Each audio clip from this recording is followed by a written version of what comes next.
le moment n'a jamais été aussi bon pour se lancer en marketing de réseau, pour faire du marketing de réseau, pour développer vos business, vos affaires en marketing de réseau. On dit souvent, les gens qui sont dans le business disent souvent, ouais mais la France, la mentalité, oui mais etc. Et les gens te disent tout le temps, ouais mais c'est pyramidal, ouais mais c'est dur, et c'est dur. Il y a effectivement des pays qui sont un petit peu plus avancés que nous, en termes de mentalité et en termes d'environnement, avec des fédérations, avec voilà, des magazines, voilà, tout un écosystème économique autour du business, quoi. Et notamment les États-Unis. Quand tu vois des pays comme à Taïwan, où près de 20% de la population fait du marketing de réseau, par rapport à la France ou à l'Allemagne, où on est à 1%, même pas, on a encore des marges de progression énormes. Mais il y a tellement de...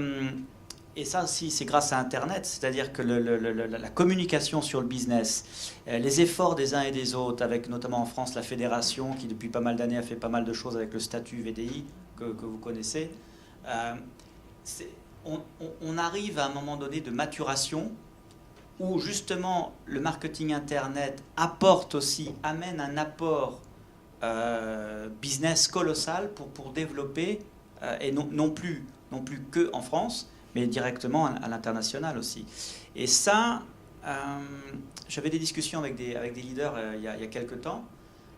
C'est effectivement aussi en termes de gestion du risque, quand tu parles de ton business, de dire maintenant, je développe mon réseau, pas avec un petit business sympa où je parraine 3 copains, uniquement un truc franco-français, mais je développe un business en local, mais avec une vision mondiale. Ça, c'est ce que j'adore chez les Américains. Hein. Think local, et tu vois, tu penses local, mais tu as déjà une vision globale, mondiale. Et donc, quels sont alors les freins, les difficultés qu'on peut rencontrer? Qui peut réussir?